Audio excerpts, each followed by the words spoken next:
একজন সাংবাদিক সাহেব, এবং ওনাকে এই প্রশ্নটা কি জন্য করানো হয়েছে দেখেন, সেটা আমি বলে দিচ্ছি। বিএনপি এবং জামাতের মধ্যে একটা বিভেদ তৈরি করার জন্য। কারণ জামাতের আমির নিয়ে যখন 30,000 টাকার কথা উঠছে, তখন জামাতের যারা আছেন তারাও পা ফেলবেন, তারাও বলবেন যে তারেক জিয়া কোথায় থেকে টাকা ইনকাম করে। এই যে বিভাজনের রাজনীতির জন্য কিন্তু এই পারভেজ সাহেবকে ইন্ডিয়া ইউজ করছে। এখানে এটা কথা না।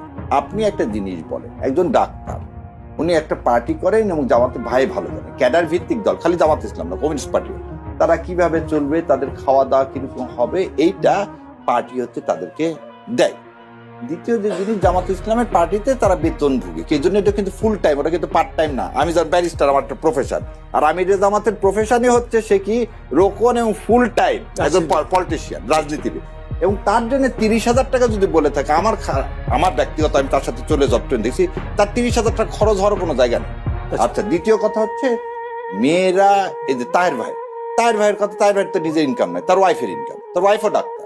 তা আমার ফ্যামিলিতে যদি আমি ঘোষণা দিচ্ছি আমার 30,000 টাকা কামাই, এবং আরো একটা জিনিস বলি, ওনার মেয়েদের বিয়ে হয়ে গেছে, ছেলেও ডাক্তার, উনি আর ওনার ওয়াইফ। এবার আরো একটা জিনিস শোনেন, ওনার ওয়াইফ 2001 সালে এমপি ছিল, এবং উনিও হচ্ছে জামাতে ইসলামের মহিলা, উনি